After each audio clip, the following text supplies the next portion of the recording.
We got the GSL Stealth Titanium, made for the 357 mag, directly threaded onto a Citadel, basically a RS92 clone gun, running the Ranger Point stock on it, and then just custom lanyard on it.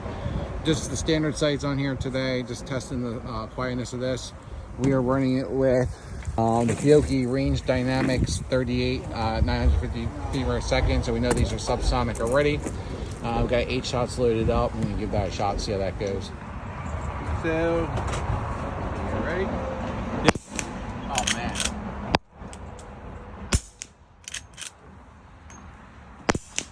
Sounds like a 22.